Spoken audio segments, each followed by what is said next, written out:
السلام علیکم جی، کیا حال چال ہے آپ سب لوگوں کے؟ میں امید کرتی ہوں کہ آپ سب بالکل ٹھیک ہوں گے، خیریت سے ہوں گے۔ ناول نمل بائی نمرہ احمد کی یہ قسط نمبر 45 ہے۔ دشت میں پیاس بجھاتے ہوئے مر جاتے ہیں، ہم پرندے کہیں جاتے ہوئے مر جاتے ہیں۔ شیشوں سے ڈھکی عمارت کے اندر سورج کی نرم گرم کرنیں گر رہی تھیں۔ سیکرٹری حلیمہ اپنے ڈیسک کے پیچھے کھڑی ہاشم سے بات کر رہی تھی، جو فون پہ بٹن دباتا ذرا دیر کو اس کی بات سننے کے لیے رکا تھا۔ سر آپ ٹھیک ہیں؟ حلیمہ نے رک کر پوچھا تو ہاشم نے نگاہ اٹھا کر اسے دیکھا۔ گرے سوٹ اور گرے ویسٹ میں ملبوس، بال پیچھے کو جل سے بنائے، وہ ہمیشہ کی طرح ہینڈسم لگ رہا تھا، مگر اس کی آنکھیں بے خوابی کا شکار لگتی تھیں۔ تھینک یو حلیمہ، میں ذرا اوور ورکڈ ہوں۔ پھر ٹھہر کر پوچھا، خاور کا کچھ پتہ چلا؟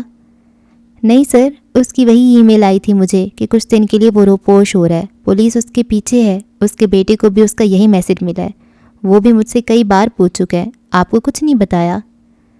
نہیں، مجھے اس نے کچھ نہیں بتایا۔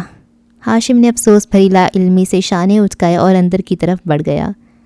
رئیس اس کا منتظر تھا، دروازہ بند کرتے ہی وہ اس کے سامنے آیا۔ ہاشم نے کرسی پہ بیٹھتے ہوئے اس پہ ایک سنجیدہ نظر ڈالی۔ پروگریس؟ سر ہر طرح کی ٹارچر تکنیک استعمال کر چکے ہیں، وہ نہیں اعتراف کرتا، بہت سخت جان ہے۔ میں جانتا ہوں۔ ہاشم نے لیپ ٹاپ کھولتے ہوئے سر کو خم دیا۔ اس کو کڑی نگرانی میں رکھو اور مزید کوشش کرو۔ مجھے اس شخص کا نام چاہیے جس کے کہنے پہ اس نے میرے باپ کو مارا ہے، یا اگر وہ اکیلا کام کر رہا تھا تو مجھے اس کا موٹیو سننا ہے۔ بغیر وجہ کے کوئی قتل نہیں کرتا، اب جاؤ۔ ابرو سے اشارہ کیا اور پھر انہی تنے تاثرات کے ساتھ اسکرین کی طرف متوجہ ہو گیا۔ سر فارس غازی کا 2 دفعہ پیغام آیا ہے، وہ آپ سے؟ ہاں مجھے یاد ہے، اگلے ہفتے میں جاؤں گا اس سے ملنے۔ مصروفیت اور قدرے بیزاری سے کہہ کے وہ کام کرنے لگا۔ رئیس سر ہلا کر مڑ گیا، اور ہزاروں میل دور سمندر کنارے بنے ہوٹل کے تہہ خانے میں مستعد گارڈز اسی طرح اپنی جگہوں پہ کھڑے تھے، پتھر جیسے چہرے بنائے، چاقو چوبند اور الرٹ۔ تبھی سعدی کے کمرے کا دروازہ کھلا اور وہ باہر نکلتا دکھائی دیا۔ اس کے ہاتھ میں چائے کا خالی مگ تھا جو اس نے باہر میز پہ دھرا، پھر سنجیدہ چہرے کے ساتھ گارڈز کی طرف آیا۔ مجھے اس سے ملنا ہے۔ یہ اجازت اسے چند دن پہلے سے ہی ملنے لگی تھی، سو گارڈ سر ہلا کر اسے راہداری میں آگے لے آیا۔ ایک دوسرے کمرے کا لکڑی کا دروازہ کوٹ دبا کر کھولا تو سعدی نے اندر قدم رکھا۔ پیروں میں نرم سلیپر، اوپر جینز پہ ہلکی جرسی شرٹ پہنے وہ تندرست اور توانا لگتا تھا۔ اس کے برعکس دوسرے قیدی کا حال مختلف تھا۔ اس کے ہاتھ اور پیر جڑی ہتھکڑیوں سے بندھے تھے، جن سے لٹکتی زنجیریں دیوار میں نصب تھیں۔ زمین پہ بیٹھا دیوار سے ٹیک لگائے وہ آنکھیں موندے ہوئے تھا۔ چہرے اور گردن پہ زخموں کے نشان اور پرانے کپڑوں پہ لگے کٹ اور خون کے دھبے، بند آنکھوں کے گرد نظر آتے نیل۔ سعدی نے بالکل بے تاثر نگاہوں سے اس کا چہرہ دیکھا تھا۔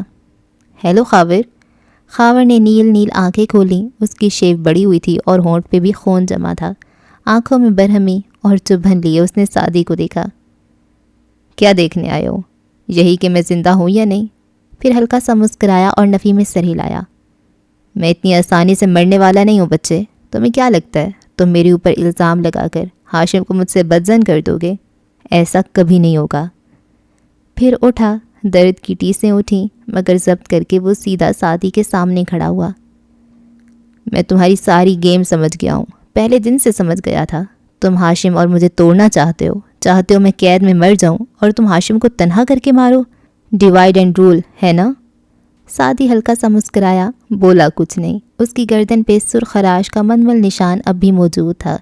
کوئی 4 روز قبل اسے پہلی دفعہ خاور سے ملاقات کی اجازت ملی تھی تو خاور نے اپنی زنجیر کو اس کی گردن میں لپیٹ کر اسے مارنے کی کوشش کی تھی، جسے بروقت گارڈز نے ناکام بنا دیا تھا۔ وہ اس کو دیکھتے ہی بکنے جھکنے لگتا تھا۔ آج جیسے اونچا بولنے سے وہ اکتا چکا تھا، سو آواز نارمل رکھی تھی۔ کہا تھا میں نے ہاشم کو، سعدی یوسف فرشتہ نہیں ہے۔ کہاں گیا تمہارا اسلام، تمہارا دین، جب تم مجھ پہ نہ کردہ گناہ کا الزام لگا رہے تھے؟ حقارت سے اسے دیکھا۔ سعدی ہلکا سا ہنسا، پھر سر جھٹکا۔ ہیرا ہیرے کو کاٹتا ہے، کاردارز کو کاٹنے کے لیے کاردار جیسا بننا پڑتا ہے، ان جیسا سوچنا پڑتا ہے۔ 4 سال، انگوٹھا اندر کر کے 4 انگلیاں اس کو دکھائیں۔ 4 سال میں نے قانون، وکیلوں، عدالتوں کے ساتھ تعاون کر کے انصاف حاصل کرنے کی کوشش کی ہے، مگر نہ میں فارس غازی کو قانونی طریقے سے نکال سکا، نہ وہ مجھے نکال سکے گا۔ سو جو قانون انصاف نہیں دے سکتا وہ ہاتھ نہیں کاٹ سکتا۔ اس لیے بہت سادہ طریقہ ہے انتقام لینے کا، ہاشم کو تمہارے خلاف بھڑکا کر تمہیں اسی کے ہاتھوں سے مروا دوں۔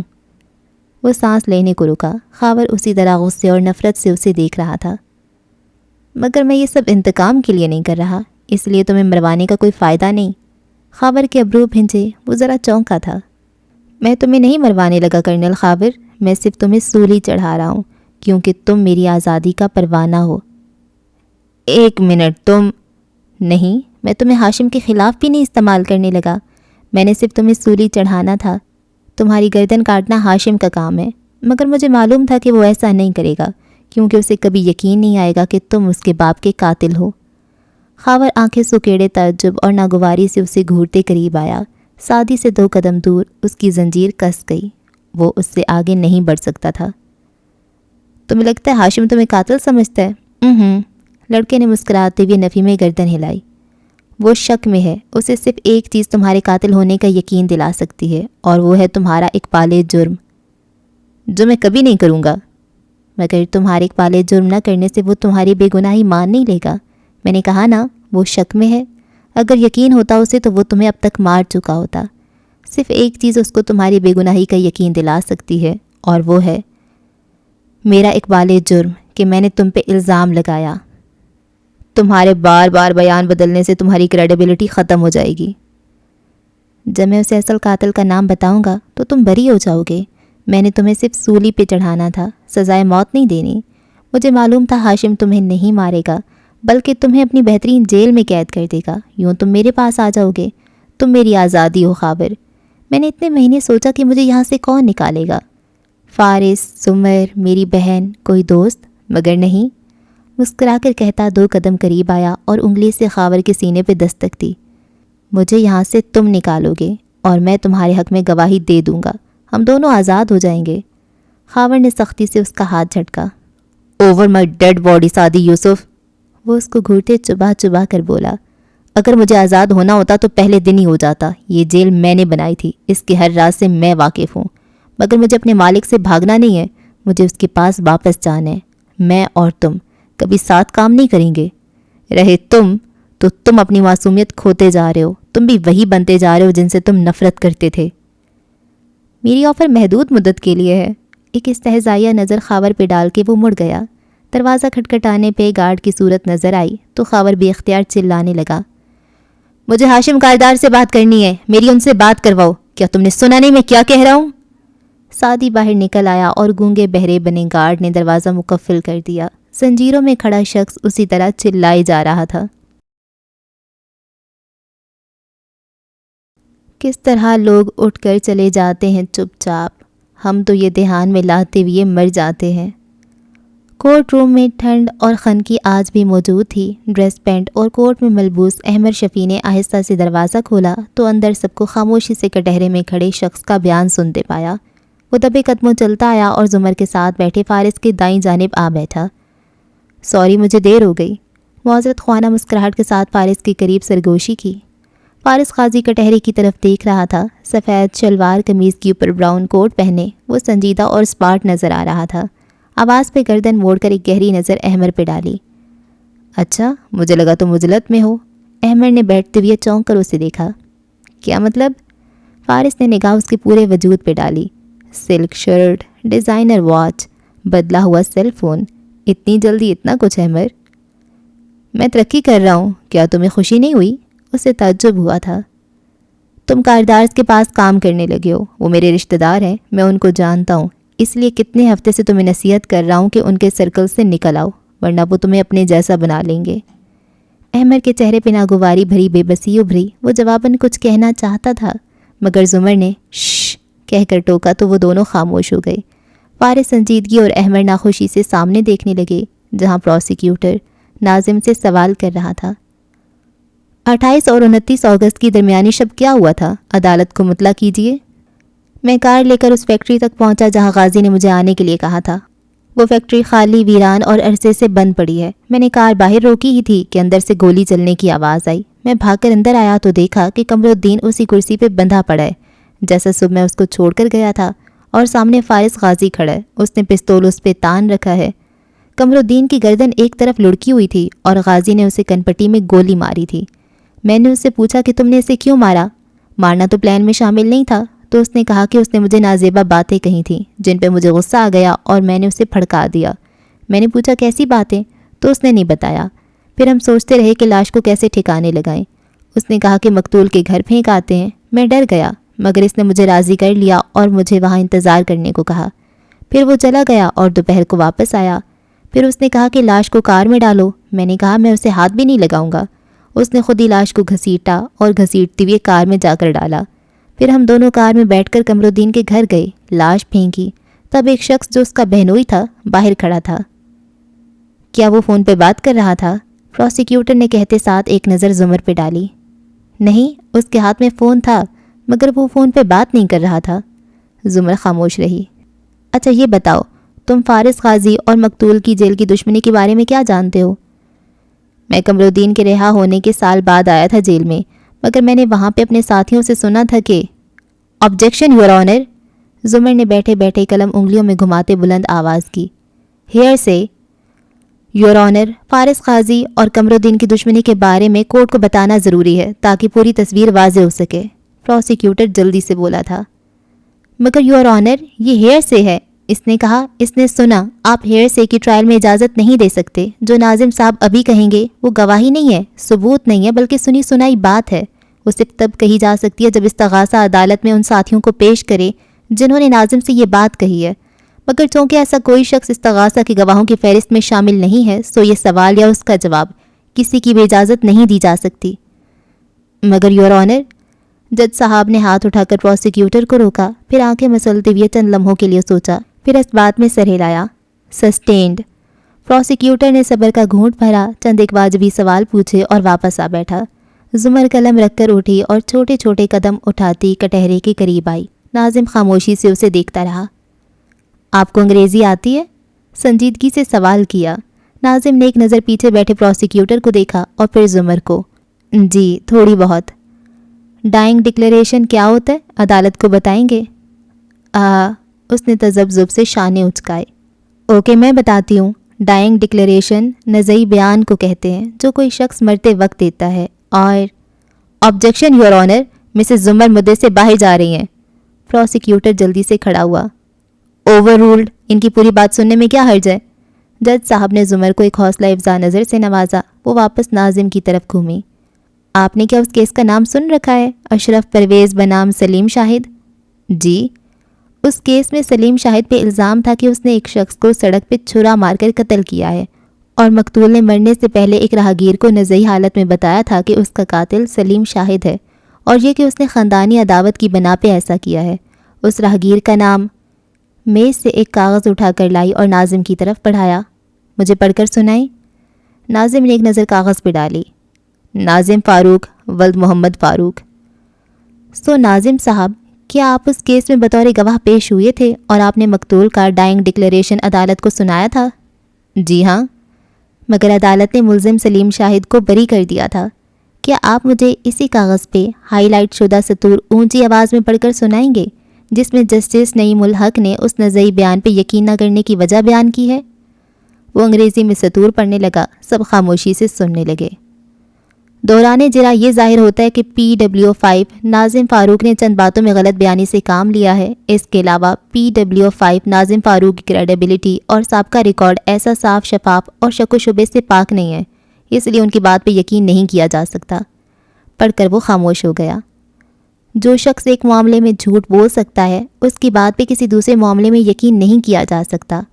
یہ الفاظ جسٹس محمد عامر ملک نے 1990 میں صابر بنام سرکار اپیل کیس کے دوران کہے تھے، اور ان الفاظ کی روشنی میں کیا ہم آپ کی بات پہ یقین کریں ناظم صاحب؟ یور آنر، مسز زمر ایک اور کیس کو اس کیس کے ساتھ ملا کر گواہ کی کریڈیبلٹی کو ٹھیس پہنچانے کی کوشش کر رہی ہیں۔ اس نے پھر احتجاج کیا۔ زمر نے دونوں ہاتھ اٹھا دیے۔ اوکے فائن، مجھے گواہ کی کریڈیبلٹی کو چیک کرنے دیں۔ دوبارہ سے ناظم کو دیکھتے ہوئے سنجیدگی سے بات کا آغاز کیا۔ آپ کتنی دفعہ جیل جا چکے ہیں؟ اس سوال میں پروسیکیوٹر نے پھر سے پہلو بدلا تھا۔ 2 دفعہ۔ کیا یہ درست ہے کہ آپ کے اوپر چوری اور اغوا برائے تاوان کے 5 مقدمے مختلف اوقات میں قائم ہو چکے ہیں؟ جی، وہ ڈھٹائی سے بولا۔ زمر نے جج صاحب کو ان الفاظ کو جذب کرنے کے لیے چند لمحے کا وقفہ دیا، پھر بولی، اس رات جب آپ فیکٹری پہنچے تو آپ نے گن فائر کب سنا؟ جب میں نے کار پارک کی۔ اور پھر آپ دوڑ کر اندر آئے تو کیا دیکھا؟ یہی کہ فارس قاضی نے گن مقتول پہ تانی ہوئی ہے اور مقتول کی کنپٹی سے خون بہہ رہا ہے۔ کیا فارس قاضی اس کو دوسری گولی مارنا چاہتا تھا؟ آبجیکشن یور آنر، کاؤنسلر گواہ سے اس کی رائے مانگ رہی ہیں، وہ پھر پیچھے سے بولا۔ جج نے سسٹینڈ بولا ہی تھا کہ زمر فوراً سے کہنے لگی، اوکے، میں سوال کو ری فریز کرتی ہوں، کیا آپ نے غازی کو دوسری گولی چلانے سے روکا؟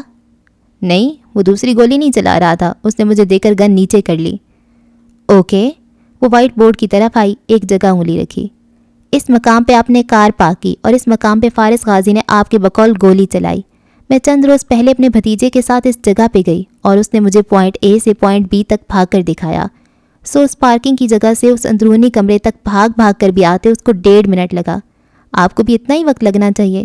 مجھے صرف اتنا سمجھائیں کہ گولی چلانے کے 1.5 منٹ بعد تک ایک آدمی جس کا ارادہ بقول آپ کی دوسری گولی چلانے کا بھی نہیں تھا، وہ کیوں اپنے مقتول پہ پستول تانے رکھے گا؟ عموماً گولی چلانے کے بعد پستول جھٹکا کھاتا ہے اور لوگ پستول والا ہاتھ نیچے گرا دیا کرتے ہیں۔ میں کیا کہہ سکتا ہوں، میں نے جو دیکھا وہ بتا دیا۔ اس نے ڈھٹائی سے شانے اچکائے۔ زمر نے ایک نظر جج صاحب کے تاثرات پہ ڈالی جو کاغذ پہ کچھ لکھ رہے تھے، پھر دوبارہ ناظم کی طرف گھومی۔ اچھا، مجھے ذرا ریفریش کرنے دیں، غازی مبینہ طور پہ لاش کو کس طرح کار تک لے کر آیا؟ گھسیٹ کر۔ فیس اپ یا فیس ڈاؤن؟ جی۔ لاش کا چہرہ اوپر تھا یا زمین کی طرف؟ اوپر تھا۔ جو راستہ آپ نے پولیس کو بتایا تھا جہاں مقتول کے خون کے دھبے بھی ملے ہیں وہ پتھریلا بھی ہے اور درمیان میں کافی گھاس بھی، جیسا کہ آپ ان تصاویر میں دیکھ سکتے ہیں۔ اس نے اپنی میز سے چند تصاویر اٹھا کر باری باری جج صاحب اور پھر نیچے پروسیکیوٹر کی میز پہ رکھیں۔ اس لحاظ سے جب کسی شخص کو ایسی زمین پہ گھسیٹا جائے تو اس کی کمر پہ رگڑ کے نشان یا کپڑوں کا پھٹنا یا سبز مائل دھبے ہونا ناگزیر ہوتا ہے، مگر میڈیکو لیگو رپورٹ کے مطابق مقتول کے جسم پہ ایسا کوئی نشان نہیں تھا۔ پروسیکیوٹر کھڑا ہونے لگا مگر وہ اونچی آواز میں بولے گئی، اور اس سے پہلے کہ پروسیکیوٹر صاحب اعتراض کریں، 1990 میں جسٹس عامر ملک نے سردار لطیف کھوسا کے کلائنٹ صابر وغیرہ کی اپیل اس لیے منظور کی تھی کہ اگر اس نے مبینہ طور پہ لاش کو گھسیٹا تھا تو لاش پہ سبزی مائل دھبے یا رگڑ کے نشان کیوں نہیں تھے؟ اس ججمنٹ کی روشنی میں یہ ثابت ہوتا ہے کہ ناظم صاحب کے بیان میں جھول ہے اور لاش کو 2 لوگوں نے اٹھا کر کار میں ڈالا تھا اور وہ 2 لوگ شریک جرم تھے۔ اوکے، اب کاؤنسلر ٹیسٹیفائی کر رہی ہیں۔ زمر اسے نظر انداز کیے جج صاحب کے سامنے آ کر بولی، یور آنر، مجھے مزید کوئی سوال نہیں کرنا، لیکن میں گواہ کو ری کراس کرنے کا حق محفوظ رکھنا چاہتی ہوں۔ پروسیکیوٹر کے تاثرات بے چینی سے بگڑے۔ اور یور آنر، اگر اس دوران ناظم صاحب جیل توڑ کر کسی دوسرے ملک فرار ہو گئے تو عدالت کو ان کی گواہی خارج کرنی ہوگی یا پروسیکیوٹر صاحب کو اس گواہ کو گیو اپ کرنا پڑے گا۔ اب وہ دونوں ایک ساتھ بولنے لگے تھے اور درمیان میں جج صاحب بھی ناخوشی سے کچھ کہے جا رہے تھے۔ فارس نے ایسے میں مڑ کر احمد کو دیکھا جو کسی سوچ میں گم لگتا تھا۔ میں پھر کہہ رہا ہوں، کاردارز کی جاب چھوڑ دو، خاور کے ہوتی بھی وہ کسی دوسرے کو اپنا رائٹ ہینڈ نہیں بنائیں گے۔ خاور نہیں ہے اب، وہ ہلکا سا بولا تو فارس نے ایک دم چونک کر اسے دیکھا۔ کیوں؟ کدھر گیا وہ تیزی سے سیدھا ہوا۔ معلوم نہیں، نوکری سے نکال دیا اسے یا خود ہی کہیں روپوش ہو گیا۔ احمد سامنے دیکھنے لگا۔ فارس نے ہونٹ سکیڑ کر سانس خارج کی اور واپس پیچھے کو ہوا۔ کچھ معلوم ہے کیوں؟ وہ تو ان کا قابل اعتبار آدمی تھا۔ سرسری سا پوچھا۔ No idea. احمد نے شانے اچکائے۔ ایک مسکراہٹ فارس کے لبوں پہ ابھر کر معدوم ہوئی۔ اتنے دن بعد سکون کا سانس نصیب ہوا تھا اسے۔ ایک نظر پروسیکیوٹر کی طرف دیکھا جو عدالت برخاست ہونے پہ اب موبائل پہ کوئی نمبر ملاتا تیزی سے باہر نکل رہا تھا۔ کوشش کرتے رہو مگر تمہیں پیسے دینے والا فون نہیں اٹھائے گا۔ وہ جب اٹھا تو مسکرا رہا تھا۔ احمد کچھ کہے بنا باہر نکل گیا تھا۔ زمر نے اپنی چیزیں سمیٹتے چونک کر اسے مسکراتے دیکھا، پھر آنکھیں سکیڑی۔ ایسا کیا ہوا ہے جو میں نہیں جانتی؟ ارے نہیں، میں یہ سوچ رہا تھا کہ ناظم کی طرف سے پریشان نہ ہو، وہ جیل سے نہیں بھاگے گا۔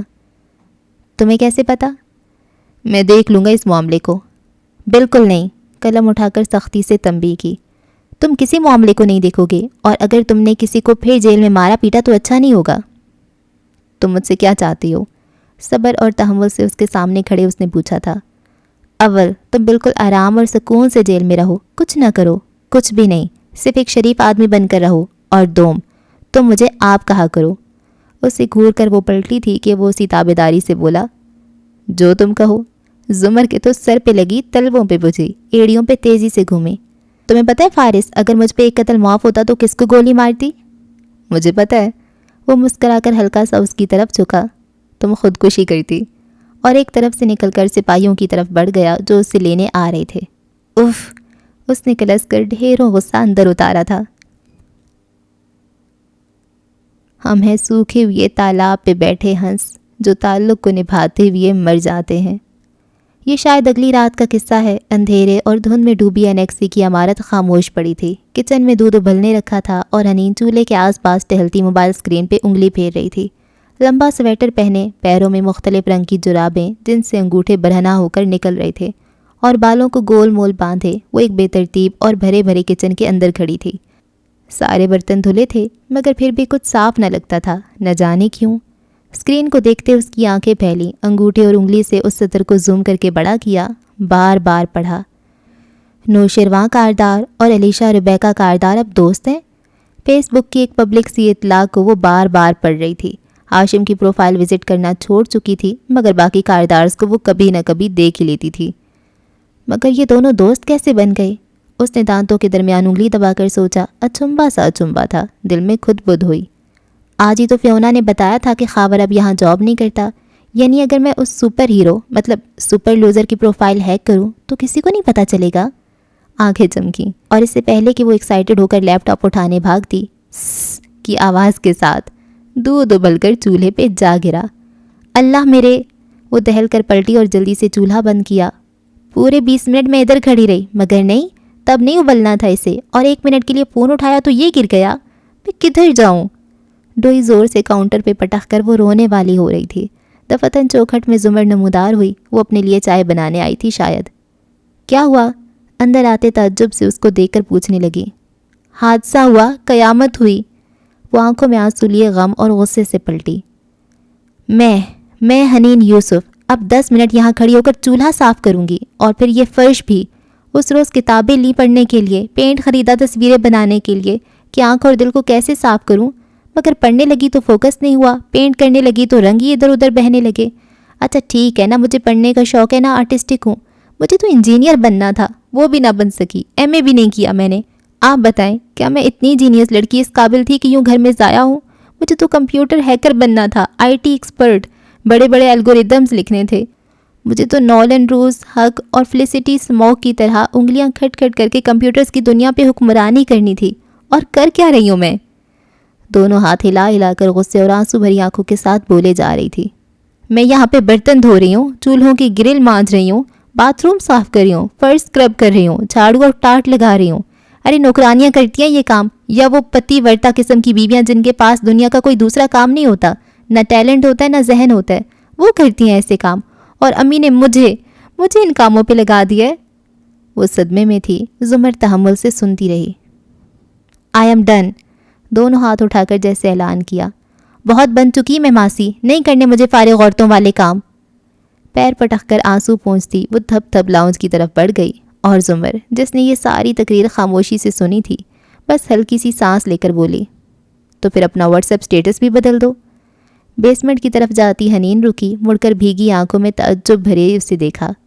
کیوں کہ جو آیت تم نے لگا رکھی ہے، وَأَوْحَىٰ رَبُّكَ إِلَىٰ النَّحْلِ، مجھے اس کا مطلب معلوم ہے۔ وہ نرمی سے کہتی آستین موڑے چائے کی کیتلی چولہے پہ رکھنے لگی۔ آپ کیا کہنا چاہ رہی ہیں؟ یہی کہ سعدی کو اس آیت کے بارے میں بہت سے فلسفے آتے ہوں گے مگر مجھے اس کا ایک ہی مطلب معلوم ہے، سادہ اور آسان سا مطلب، کہ اللہ نے وحی کی شہد کی مکھی کی طرف اور اسے کہا کہ وہ اپنا گھر بنائے، اور وہ پھولوں پھلوں سے رس چوسے یا آسان راستوں پہ چلے۔ وہ یہ سب اس لیے کرتی ہے تاکہ اپنے گھر واپس آ سکے اور اپنے گھر کو میٹھے اور خوبصورت رنگوں سے بھر سکے، اور پھر اس ساری محنت کا جو نتیجہ نکلے گا صرف اس میں شفا ہوگی، تمہارے دل کی، کیونکہ دنیا کا سب سے زیادہ شفا بخش مشروب اس گھر میں بنتا ہے جو شہد کی مکھی کا گھر ہے، سب سے خوبصورت، سب سے زیادہ آرگنائزڈ۔ لیکن آف کورس، اس نے شانے اچکائے، یہ تو ماسیوں کم ذہن ہاؤس وائفز والے فضول کام ہے، سو تم اپنی شفا کتابوں اور پینٹنگز اور کمپیوٹرز میں ڈھونڈو، ویسے بھی کل صداقت پلس فیملی آ جائے گا واپس، سو تم پریشان ہی ہو اور جا کر سو جاؤ۔ کسی بھی ناراضی کے بغیر وہ اب مصروف سی دودھ کیتلی میں انڈیل رہی تھی۔ حنین ایک دم بالکل متحیر اور ساکت کھڑی رہ گئی۔ زمر اسے چھوڑ کر چائے بنا کر اوپر آئی۔ اسامہ ندرت والے کمرے میں ٹیب لیے بیٹھا کوئی گیم کھیل رہا تھا۔ اس کا چارجر صرف اس کمرے کے سوئچ میں چلتا تھا، سو اب وہ اکیلی بیڈ گراؤنڈ سے ٹیک لگائے کمبل میں لپٹی گھٹنوں پہ فائل رکھے چائے کی گھونٹ بھر رہی تھی۔ کب ابھی آدھا ہوا تھا کہ موبائل بجا۔ اس نے چونک کر دیکھا، غیر شناسہ نمبر۔ کان سے لگا کر مصروف اور محتاط سا ہیلو کیا۔ السلام علیکم مسز زمر۔ وہ مسکرا کر خوشگوار سے انداز میں بولا تھا تو زمر نے بھی اختیار مگ سائڈ پہ رکھا اور سیدھی ہوئی، پوری آنکھوں میں حیرت ابھری۔ ڈونٹ ٹیل می تم جیل توڑ کر فرار ہو گئے ہو، اور اگر نہیں تو سیل فون کہاں سے ملا؟ ڈونٹ ٹیل می کہ تمہیں نہیں پتا یہاں کیا کیا مل جاتا ہے۔ وہ رات کی اس پہر ایک تنہا پڑی کوٹڑی میں سلاخوں پہ ایک ہاتھ رکھے کھڑا، دوسرے سے موبائل کان سے لگائے مسکرا کر کہہ رہا تھا۔ قدرے فاصلے پہ محتاط سا پولیس اہلکار ادھر ادھر دیکھتا پہرا دے رہا تھا۔ اچھا، اور کیا مل جاتا ہے؟ اس نے مسکرا کر فائل پرے رکھی اور ایک انگلی پہ عادتاً گنگریالی لٹ لپیٹتے گویا ہوئی۔ تم سن کر جیلس ہوگی۔ میرا سٹینڈرڈ اتنا گرا نہیں کہ میں جیل میں خفیہ طور پہ لائی جانے والی لڑکیوں سے جیلس ہوں۔ ویسے کوئی خاص کام کیا تھا کیا جو تم اپنی کسی دوست کو چھوڑ کر مجھے فون کر رہے ہو؟ استغفر اللہ، مذاق کر رہا تھا۔ وہ خفا ہوا۔ میں سیریس تھی۔ لٹ انگلی پہ لپیٹتے اس نے شانے اچکائے۔ اچھا، کام تو کوئی نہیں تھا، یوں ہی خیر خیریت پوچھنا چاہ رہا تھا۔ ہم ٹھیک ہیں، مزے میں ہیں۔ پھر وہ ذرا اداس ہوئی۔ سادی نہیں ہے بس۔ وہ لمحے بھر کو خاموش ہوا۔ ایک زمانے میں اسی طرح سادی کو کال کیا کرتا تھا۔ کچھ یاد کر کے اداسی سے مسکرایا۔ تم ہمیشہ سے ایک 2 نمبر انسان تھے۔ وہ ہلکا سا ہنسا۔ زمر کچھ کہنے لگی مگر کھٹکا ہوا۔ وہ چونکی۔ کھڑکی کے باہر بالکنی کی بتی جل رہی تھی، وہاں کوئی سایہ سا تھا۔ وہ گردن اونچی کر کے دیکھنے لگی۔ فارس بھی ٹھہرا۔ کیا ہوا؟ بالکنی میں کوئی ہے؟ وہ ذرا آگے کو ہوئی تھی تو دیکھا وہ ہاشم کا کتا تھا جو غالباً بالکنی کی بیرونی سیڑھیاں چڑھ کر وہاں آ بیٹھا تھا۔ وہ پرسکون سی ہو کر واپس ٹیک لگاتی بتانے ہی لگی تھی کہ کیا مطلب، کون ہے باہر؟ تم اکیلی ہو؟ باقی سب کہاں ہیں؟ وہ ایک دم اتنی تیزی اور پریشانی سے بولا تھا کہ زمر کہتے کہتے رک گئی، پھر اس کی آنکھیں چمکیں، مسکراہٹ دبائے ذرا دیر کو رکی۔ ہاں میں اکیلی ہوں، لیکن معلوم نہیں کون ہے، کوئی سایہ ہی ہے۔ کدھر ہے؟ تمہیں وہ نظر آ رہے؟ کھڑکی بند ہے؟ ہاں اب نظر آ رہا ہے۔ رک رک کر فکر مندی سے بتانے لگی۔ لمبا سا، سانولا سا، کلرڈ آنکھیں۔ کھڑکی بند ہے؟ وہ تیزی سے بولا تھا۔ اس نے کھڑکی کی بند کنڈی کو دیکھا۔ نہیں تو؟ اس سے فکر مندی سے سر ہلایا۔ رات کے اس وقت کھڑکیاں دروازے کھول کر بیٹھے ہو تم لوگ؟ کتا اب شیشے پہ پنجے مارنے لگا تھا۔ وہ تنہائی کا شکار لگتا تھا۔ فارس اب وہ کھڑکی پہ کچھ مار رہے، اور جیل میں قید فارس قاضی کو ایک دم سر چکراتا محسوس ہوا تھا۔ غصہ، بے بسی، اس کا دماغ سنسنا اٹھا تھا۔ تم فوراً اس کمرے سے نکلو اور نیچے اپنے ابو کے کمرے میں جاؤ۔ حنین اسامہ کو بھی وہیں بلاؤ اور کمرہ لاک کر لو فوراً، پھر پولیس کو کال کرو، بلکہ میں ایک نمبر دیتا ہوں، ادھر کال کرو، اور ہاں دراز میں میری گن ہوگی، اسے نکالو۔ زمر تو میری بات سن رہی ہو؟ وہ اتنا پریشان تھا اور وہ کچھ بول ہی نہیں رہی تھی۔ میں نہیں باہر جا رہی، میں کوئی ڈرتی تھوڑی ہوں، مسکراہٹ دبا کر آواز کو سنجیدہ رکھے بولی۔ زمر میں کہہ رہا ہوں کمرے سے نکلو، وہ غصے سے بولا تھا۔ باہر کھڑے اہلکار نے اسے اشارہ کیا، مگر اس وقت وہ کچھ اور نہیں سن پا رہا تھا۔ وہ اپنے خاندان کو کاردارز کے اتنا قریب چھوڑ آیا تھا، وہ کیا کرے؟ میں کیوں نکلوں؟ میں یہی سب کچھ ڈیزرو کرتی ہوں نا۔ تم نے کہا تھا نا اس رات ریسٹورانٹ میں کہ تم مجھے اس طرح دیکھنا چاہتے ہو، اور میں لعنت بھیجتا ہوں اس رات پہ۔ اور وہ دبا دبا سا چلایا تھا، مگر اسی لمحے اسامہ دروازہ کھول کر اندر داخل ہوا اور ایک دم حیرت سے بولا، پھپھو یہ ہاشم بھائی کا کتا یہاں کیا کر رہے؟ زمر نے گڑبڑا کر اس کو دیکھا اور پھر فون کو۔ دوسری طرف وہ بولتے بولتے ایک دم چپ ہوا تھا۔ زمر نے اف آنکھیں میچ لیں۔ سیم کیا کہہ رہے؟ وہ ذرا رک کر بولا، پتہ نہیں، خفت سے بولی اور ساتھ ہی غصے اور خفگی سے اسامہ کو گورا۔ فارس نے ایک طویل سانس کھینچی، تنے اعصاب ڈھیلے کیے۔ باہر کتا ہے؟ صرف کتا؟ ٹھہر ٹھہر کر پوچھا۔ مجھے نہیں پتا اسامہ، فون غصے سے اس کی طرف بڑھایا۔ ماموں کا فون ہے، بات کرو۔ ہیں سچی؟ وہ خوشی سے آگے بڑھا، پھر فون لیتے ہوئے زمر کے تاثرات دے کر مسکراہٹ سمٹی۔ میں نے کیا کی ہے؟ وہ خفگی سے کچھ بڑبڑا کر کمبل تاننے لیٹ گئی۔ اسامہ نے حیرت سے فون کان سے لگایا۔ ماموں ذرا اپنی پھپھو کو فون دو، اسے شدید تاؤ آیا تھا۔ اتنی آواز تو زمر کو بھی سنائی دی تھی جب یہ کروٹ کیے بولی، میں سو گئی ہوں۔ وہ کہہ رہی ہیں وہ سو گئی ہیں۔ اس نے اطلاع دی، پھر پرجوش سا بات کرنے لگا، آپ کیسے ہیں؟ ہم آپ کو بہت مس کرتے ہیں، ہنا ہنا، ساتھ ہی آواز دیتا ہوا نیچے بھاگا تھا۔ اف، آنکھیں موندے وہ سخت خفا تھی۔ فون کس نے سنا، کب بند ہوا، کچھ معلوم نہیں۔ حنین اس کے ساتھ آ کر لیٹی تو اس نے آنکھوں سے بازو ہٹایا۔ ہنا اداسی سے بند فون اس کے ساتھ رکھ رہی تھی۔ سوری، میں کچھ زیادہ ہی بول گئی، وہ چت لیٹی آزردگی سے چھت کو دیکھتے کہہ رہی تھی۔ ایسے موقعوں پہ بھائی بہت یاد آتا ہے، اگر وہ ہوتا تو ایسے آسان لفظوں میں میرے ہر مسئلے کا حل بتا کر مجھے پرسکون کر دیتا، پتہ ہے؟ ہلکا سا ہنسی۔ کبھی کبھی کہتا تھا، ہنا کبھی مجھے بہت سا وقت ملے تو میں کتاب لکھوں گا قرآن پہ۔ میں نے پوچھا، تفسیر لکھو گے؟ کہتا، میں کیسے تفسیر لکھ سکتا ہوں، بہت تفاسیر موجود ہیں پہلے سے ہی، میں صرف قرآن پہ غور و فکر کر کے آیات سے ملنے والے اسباق کو لکھنا چاہوں گا کہ میں نے اس آیت سے کیا سیکھا، کیا سمجھا۔ میں اسے ڈراتی تھی کہ بھائی فتوے لگ جائیں گے، لوگ کہیں گے آپ کو قرآن پہ کچھ لکھنے کی اجازت کس نے دی، اہلیت کیا ہے آپ کی؟ تو وہ ہنس کر کہتا، ان لوگوں سے کہنا ہے نا، مجھے نہ ان کی اجازت کی ضرورت ہے، نہ مجھے ان کے فتووں سے فرق پڑتا ہے۔ مجھے قرآن پہ غور و فکر کرنے کا حق اللہ نے دیا ہے، مجھے نیکی کا حکم دینے اور برائی سے روکنے کی تاکید اللہ نے کی ہے۔ کوئی پیر، کوئی عالم، کوئی پروفیسر مجھ سے یہ حق نہیں چھین سکتا۔ میں اہل قرآن ہوں، ہم اللہ کا کنبہ ہیں، ہم اللہ کے مددگار ہیں۔ ہم تو بھئی ڈنکے کی چوٹ پہ قرآن عام لوگوں تک، عام ہاتھوں تک پھیلائیں گے، عام اور سادہ زبان میں۔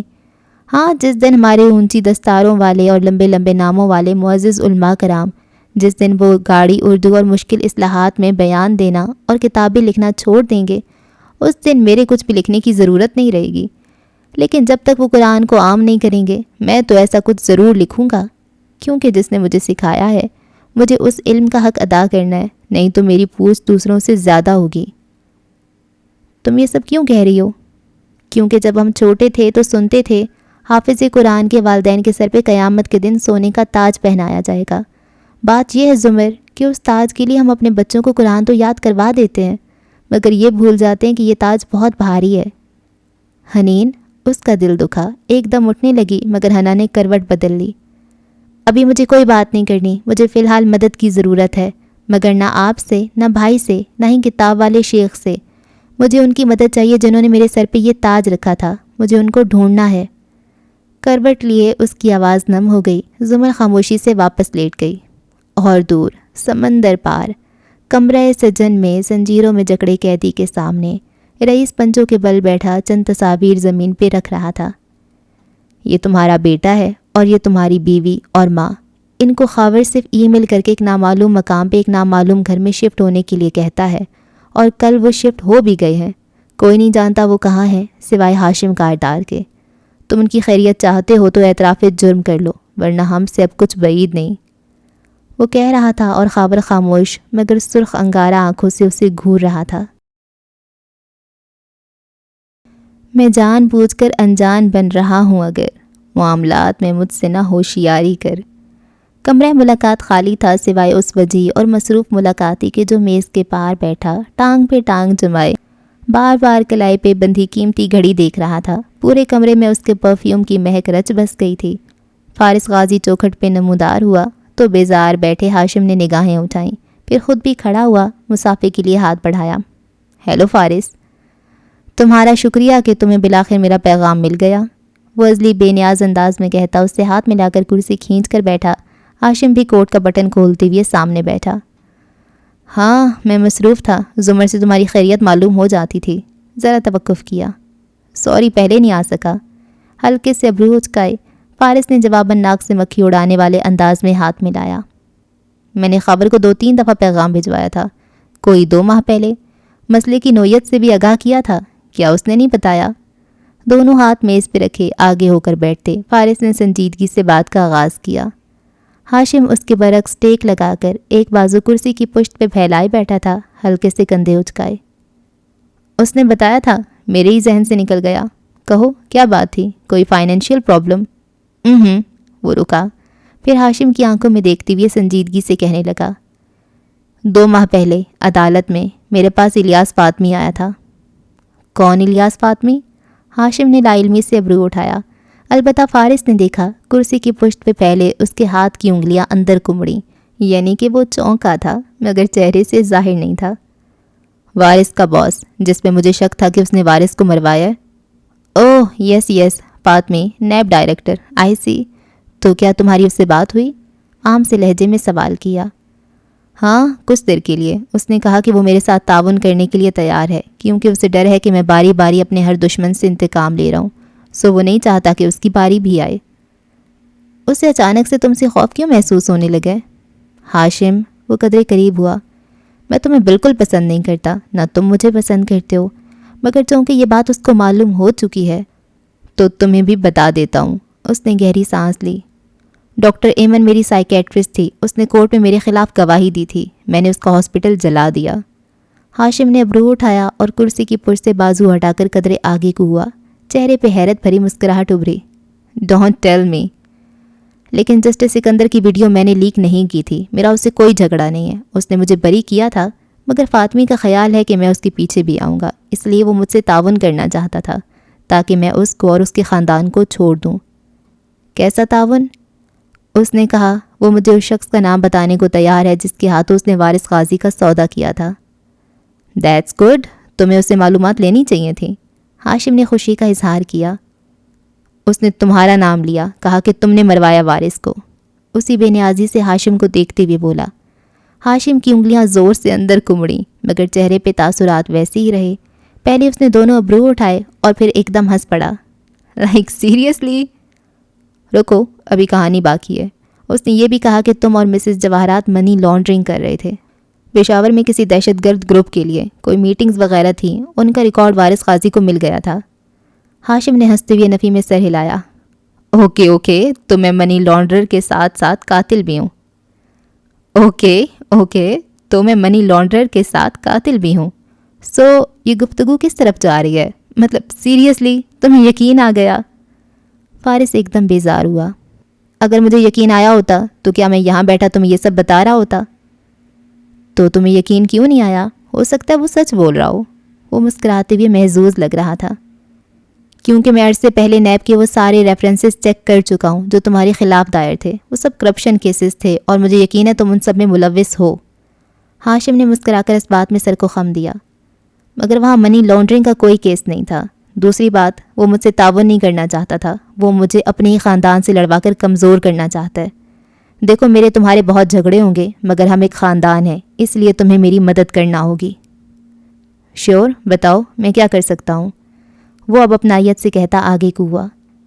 الیاس فاطمی کا ایک بھائی ہے، وہ کسٹم میں ہوتا ہے، مجھے لگتا ہے وہی وارث کا قاتل ہے، بالواسطہ یا بلا واسطہ، تم اس کو چیک کرو، کیونکہ مجھے لگتا ہے فاطمی جانے سے پہلے اپنے بھائی کو بچانے کے لیے مجھے کسی دوسری طرف لگانا چاہتا ہے۔ جانے سے پہلے؟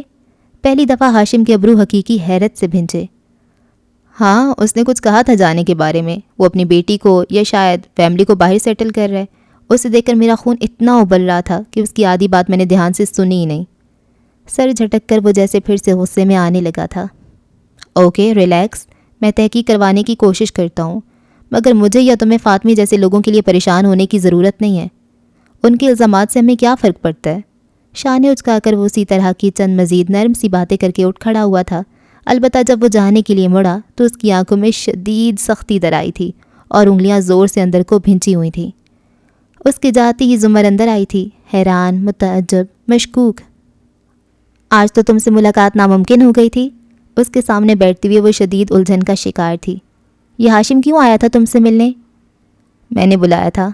کیوں؟ کیا بات کرنی تھی؟ زمر نے پتلیاں سے کوڑ کر اسے دیکھا۔ یہی کہ اس کا کتا بہت آوارہ ہوتا جا رہا ہے اور وہ میری طرف، ہماری طرف آ گیا تھا۔ اسے اتنا کہا ہے کہ اپنے کتے کا خیال رکھے۔ زمر نے ڈھٹائی سے شانے اچکائے۔ کتا ہی تھا، آ گیا تو کیا ہوا؟ اتنی سی بات کے لیے اسے کیوں بلایا؟ وہ ہلکا سا مسکرایا۔ کیونکہ اسے نہیں معلوم تھا کہ وہ ہماری طرف آیا ہے، مگر وہ اس کا پالتو کتا ہے زمر، وہ اسے جلد یا بددیر ضرور بتائے گا ہر بات، سو میں نے سوچا کہ میں پہلے بتا دوں۔ زمر مشکوک نظروں سے اسے دیکھنے لگی۔ مجھے تمہاری بات پہ یقین کیوں نہیں آ رہا؟ اوہ کم آن، وہ حیران ہوا۔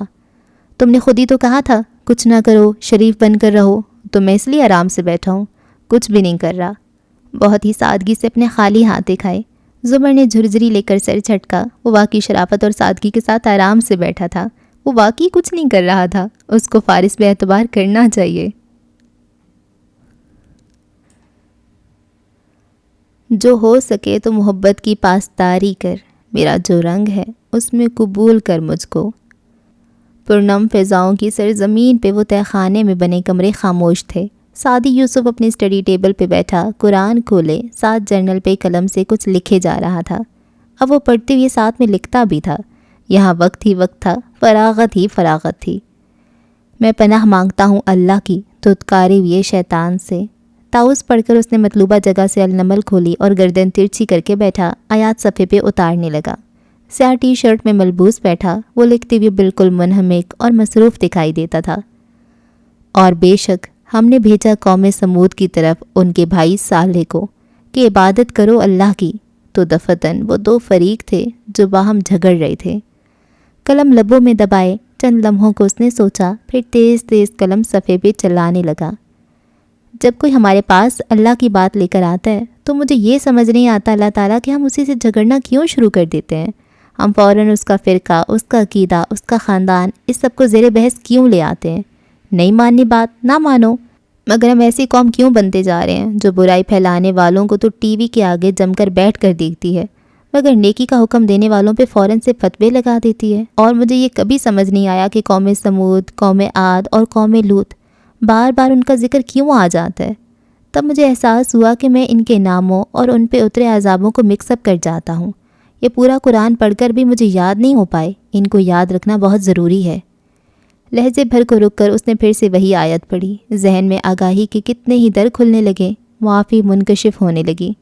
اللہ تعالیٰ آپ نے فرمایا کہ ہم نے سمود کی طرف ان کے بھائی کو بھیجا۔ سمود کے لوگوں کا بھائی صالح، یعنی اللہ تعالیٰ آپ لوگوں کے پاس ان کے جیسے ہی کسی بندے کو بھیجتے ہیں، اس میں بھی انہی جیسی خوبیاں اور خامیاں ہوتی ہیں تاکہ لوگ اس سے ریلیٹ کر سکیں، مگر نہیں، ہمیں تو مبلغ کے نام پہ فرشتہ چاہیے ہوتا ہے۔ پہلے زمانوں کے لوگ بھی یہی کہتے تھے، اللہ نے فرشتہ کیوں نہیں اتارا؟ اب بھی یہی کہتے ہیں، اس عالم، اس مبلغ میں فرشتوں والی خصوصیات کیوں نہیں ہیں؟ پھر سر جھٹک کر اگلی آیت پڑھی۔ کہا صالح نے، اے میری قوم، کیوں تم برائی کو بھلائی سے پہلے مانگنے میں جلدی کر رہے ہو؟ کیوں نہیں تم اللہ سے بخشش مانگتے تاکہ تم پہ رحم کیا جائے؟ وہ ہلکا سا مسکرایا اور پھر اسی طرح لکھنے لگا۔ اللہ تعالیٰ، مجھے اس آیت کو پڑھ کر ہمیشہ یہ لگا ہے کہ انسان اپنی دعاؤں سے پہچانا جاتا ہے۔ بے اختیاری میں منہ سے نکلی دعائیں اندر کی کشمکش کی آغاز ہوتی ہیں۔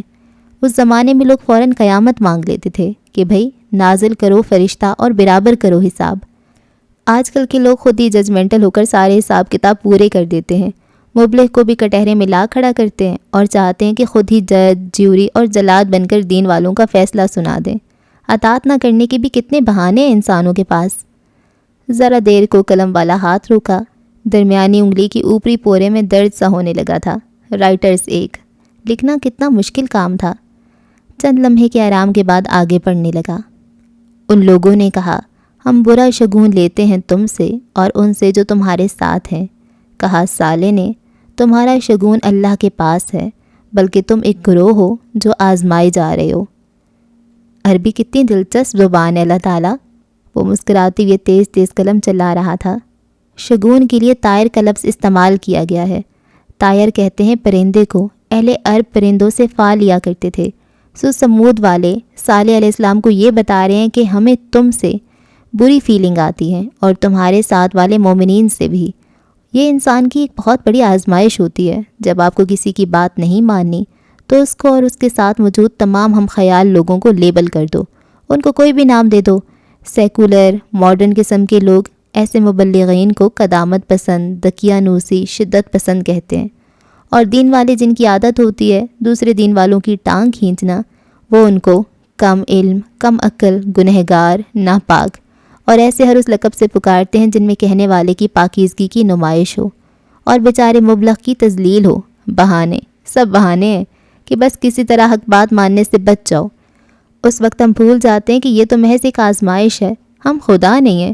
پھر خدا کی طرح لوگوں کو جج کیوں کرنے لگتے ہیں؟ ہم خود فرشتے نہیں ہیں، پھر فرشتوں کی طرح لوگوں کے گناہوں اور خامیوں کا حساب کتاب کیوں رکھتے ہیں؟ سفید صفا دھیرے دھیرے سیاہ ہو رہا تھا۔ اسے لگا آج وہ تلخ باتیں سوچ رہا ہے، شاید اس لیے کہ وہ خود بھی تلخ ہوتا جا رہا تھا۔ خاور ٹھیک کہتا تھا، وہ اپنی معصومیت کھوتا جا رہا تھا۔ ادھر قرآن فرما رہا تھا، اور تھے شہر میں 9 گروہ، وہ فساد کرتے تھے زمین میں اور نہیں کرتے تھے وہ اصلاح۔ کہا انہوں نے، کھاؤ قسم اللہ کی، البتہ ہم ضرور رات کو اس سالے اور اس کے گھر والوں پہ حملہ کریں گے، اور پھر بعد میں ہم اس کے سرپرست سے کہیں گے کہ نہیں تھے ہم موجود اس کے خاندان کی ہلاکت کے وقت اس جگہ پہ، اور بے شک ہم ہی سچے ہیں۔ 9 گروہ، سبحان اللہ۔ وہ مسکرا کر لکھنے لگا، مکہ میں بھی 9 بڑے قبائل تھے، اور اسی طرح انہوں نے بھی ہمارے نبی محمد صلی اللہ علیہ وآلہ وسلم کے بارے میں چال چلی تھی کہ رات کو ہم وہ ناپاک کام کر لیں گے اور صبح معصوم بن جائیں گے۔ آج کل کے مبلغین کے لیے بھی لوگ چالیں چلا کرتے ہیں، مگر لوگوں کو ایک بات یاد رکھنی چاہیے کہ فساد پھیلانے والے وہی ہوتے ہیں جو خود کسی کی اصلاح نہیں کرتے۔ خیر، دلچسپ بات یہ ہے کہ اللہ تعالیٰ کہ وہ بھی آپ کے نام کی قسم اٹھا رہے تھے۔ آج بھی لوگ آپ کا نام لے کر، جہاد کا نام لے کر بے گناہ مسلمانوں اور بے گناہ غیر مسلموں کا قتل عام کرتے ہیں، اور دنیا بھر کا میڈیا کہتا ہے یہ مسلمان ہے۔ اگر اللہ کا نام لینے سے کوئی مسلمان ہو جاتا تو صالح علیہ السلام کے دشمن کیوں مسلمان نہ تھے؟ ایسے نہیں ہو جاتا کوئی مسلمان۔ یہ نام مسلمان ہمارے باپ ابراہیم علیہ السلام نے رکھا تھا، اور اس کو پانے کے لیے بڑی جدوجہد کرنی پڑتی ہے۔ اللہ کے لیے لڑنے والے اور اللہ کا نام لے کر اپنے مذموم مقاصد کے لیے لڑنے والے برابر نہیں ہوتے۔ لفظ سیاہ جگمگاتے ہیرو کی طرح دودھیا کاغذ پہ بکھرے تھے، اور وہ دھیرے دھیرے گویا مزید نگینیں پرو رہا تھا۔ اور انہوں نے چلی ایک چال، اور ہم نے کی ایک تدبیر، اور وہ شعور نہیں رکھتے تھے۔ بس دیکھو کہ کس طرح انجام ہوا ان کی چال کا۔ بے شک ہم نے تباہ کر کے رکھ دیا ان کو اور ان کی قوم، سب کے سب کو۔ استغفر اللہ، اس نے جھرجھری لی اور پھر سے قلم کاغذ پہ رگڑنے لگا۔ اور انبیاء ایسے لوگوں کی چالوں سے نہیں ڈرا کرتے، کیونکہ وہ یہ جانتے ہیں کہ اللہ ہر اس چیز سے بڑا ہے جس سے انسان خوف کھاتا ہے۔ جبرائیل علیہ السلام کی ایک چیخ آئی اور پھر زلزلہ آیا، اور وہ ساری قوم تباہ ہو گئی۔ لکھتے لکھتے اس نے قرآن کے جگمگاتے مگر اداس کر دینے والے حروف کو دیکھا۔ وہ کہہ رہے تھے، تو یہ ہیں ان کے گھر خالی گرے ہوئے، بوجہ اس کے جو انہوں نے ظلم کیا۔ یقیناً اس میں ایک نشانی ہے اس قوم کے لیے جو علم رکھتی ہے، اور ہم نے نجات دی ان لوگوں کو جو ایمان لائے اور جو گناہوں سے بچتے رہے۔ سعدی نے چند لمحے کے لیے آنکھیں بند کیں، ایک دم قلم خالی ہو گیا تھا۔ وہ اسی طرح بند آنکھوں کے ساتھ لبوں سے بڑبڑانے لگا۔ وہ علاقے، وہ تباہ حال بستیاں آج بھی زمین پہ موجود ہیں، سمود اور عاد کے علاقے، بالکل بنجر اور ویران۔ کتنی دفعہ سائنسدان ان علاقوں کی مٹی اٹھا کر اپنی لیب میں لے کر آئے کہ ایسا کیا ہے اس مٹی میں جو یہ مردہ ہے، یہاں کوئی چیز نہیں اگتی، مگر ہوا کیا؟ اس مٹی سے تابکاری شعائیں نکلتی ہیں۔ اس پہ تجربہ کرنے والے سائنسدان، لیب میں کام کرنے والے ملازم تک کینسر کا شکار ہو گئے۔ جس بھی جگہ وہ مٹی رکھی جاتی ہے وہ اس جگہ کو گلانے اور جلانے لگتی ہے۔ لوگ کہتے ہیں وہ مٹی زہریلی ہے، میں کہتا ہوں یہ گناہ تھے جو انسان کوئی نہیں، اس کے خاندان، اس کے ملک، حتیٰ کہ اس کی مٹی کو بھی تباہ کر دیتے ہیں، مگر ہم لوگ عبرت نہیں پکڑتے۔ رسول اللہ صلی اللہ علیہ وآلہ وسلم اس لیے فرمایا کرتے تھے کہ ان علاقوں سے تیزی سے گزر جایا کرو یا پھر روتے ہوئے گزرا کرو، مگر ہم جاہل لوگ موہنجوداڑو اور ہڑپا جا کر اسکول ٹرپ کے ساتھ پکنک مناتے ہیں۔ تباہال بستیوں اور کھنڈرات، چاہے ان کا ذکر قرآن میں ہو یا نہ ہو، ان پر سے ویسے گزرنا چاہیے جیسا کہ نبی صلی اللہ علیہ وآلہ وسلم کا فرمان ہے۔ ان پہ تحقیق کرنا، ان کو اسٹڈی کرنا الگ بات ہے، مگر سیر اور پکنک کے لیے ان جگہوں پہ جانا، مسلمانوں کو اندازہ ہی نہیں ہے کہ وہ کتنے ہولناک کام کتنی آسانی سے کر جاتے ہیں۔ اور جس وقت وہ ساری دنیا سے بے نیاز لکھے جا رہا تھا، اس سے سینکڑوں ہزاروں میل دور اپنے آفس میں مرکزی سیٹ پہ بیٹھی جواہرات مسکرا کر سامنے کھڑے حبشی صورت اور براق سفید دانتوں والے فصیح ہارون عبید کے ملازم خاص کو دیکھ رہی تھی، جو ہاتھ باندھے کھڑا اطلاع دے رہا تھا۔ آپ کے کہنے پہ ہم نے سعدی یوسف کو کرنل خاور سے ملاقات کی اجازت دے دی ہے۔ ہارون صاحب، میرے اور آپ کے درمیان ہی رہے گی یہ بات۔ گڈ، وہ پورے دل سے مسکرائی، گھومنے والی کرسی کو ذرا سا گھمایا۔ خاور کی زنجیریں کھول دو، اسے سعدی کے ساتھ گھلنے ملنے دو، وہ دونوں ہمارے لیے بیکار ہیں۔ میرا بیٹا یہ بات نہیں سمجھ رہا، اس لیے اب وقت آ گیا کہ ہم خود کوئی قدم اٹھائیں، کیونکہ یہ میرا تجربہ کہتا ہے وہ دونوں فرار کا سوچ رہے ہوں گے۔ یس میم، اس نے سر کو خم دیا، ہم ان کی باتیں تو نہیں سن سکتے، لیکن وہ یہی پلان کر رہے ہوں گے۔ مگر ہو سکتا ہے فصیح کہ کسی دن خاور سعدی کو قتل کر دے اور پھر خودکشی کر لے۔ فصیح کے ابرو تعجب سے بھنجے۔ مگر وہ ایسا کیوں کرے گا؟ تم کرو گے فصیح؟ وہ میز پہ دونوں ہاتھ رکھ کر اٹھی اور شیرنی جیسی صفاق آنکھوں سے اس کی آنکھوں میں جھانکا. اور اتنی صفائی سے کرو گے ایک رات یہ سب کہ اگلی صبح ان دونوں کی لاشیں ملنے کے بعد تم یہ کہہ سکو گے کہ تم تو اس جگہ تھے ہی نہیں, میرے بیٹے کو بھی خبر نہیں ہوگی. یہ سب آپ لوگوں کو بہت پہلے کرنا چاہیے تھا, مگر ابھی بھی دیر نہیں ہوئی. میں ویسے ہی کروں گا جیسا آپ کہہ رہی ہیں. پلکیں جھکا کر اٹھاتے ہوئے اس نے تائید کی. اس کے جانے کے بعد جواہرات نے کرسی کی پشت سے سر ٹکایا اور مسکراتے ہوئے چھت پہ لٹکتے جھلملاتے فانوس کو دیکھا. زندگی ایک دم کتنی خوبصورت لگنے لگی تھی. اس کا بھاری سر ہر بوجھ سے آزاد تھا. آہا یہ صحیح ہے. جواہرات ایسے سکون سے بس بیٹھی رہتی ہے. ایک ہی ہسبینڈ تھا جو کھچ پچ کرتا تھا, اس کو بھی آنٹی نے ٹپکا دیا. جو میری تھی اس کو ملک بدر کر دیا. اور خاور جو تھوڑا سا لگتا تھا کہ یہ ہاشم کو بتا سکتا ہے, اس کو بھی سائڈ پہ کر دیا. اب عبید جو اس کو ملکہ والے زیورات لا کے دیتا ہے, اور وہ ہے, اور جواہرات ہے, اور اس کے 2 بیٹے ہیں جو اس کی ہر بات مانتے ہیں اور کہتی ہے میں ملکہ ہوں, میں یہ ہوں, میں وہ ہوں. یہ جواہرات کے مزے ہیں بھائی قسم سے.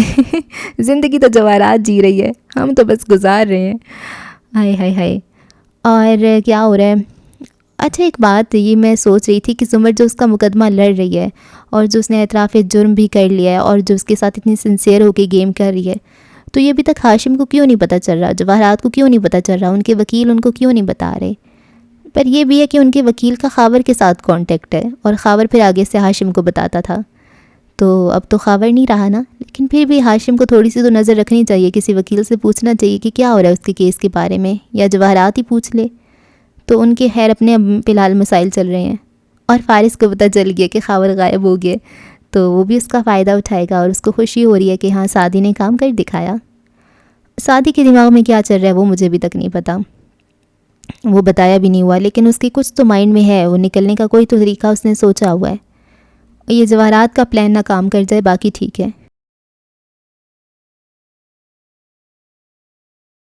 باقی حنین کا کوئی نہ کوئی اس کا ہو رہا ہوتا ہے. پھپھو مجھ سے پیار نہیں کرتی ہیں, ہاشم مجھ سے پیار نہیں کرتا, بھائی نہیں ہے, اور اب کو یہ ہے کہ میں اتنی جینیس ہوں اور اماں مجھ سے گھر کے کام کروا رہی ہیں.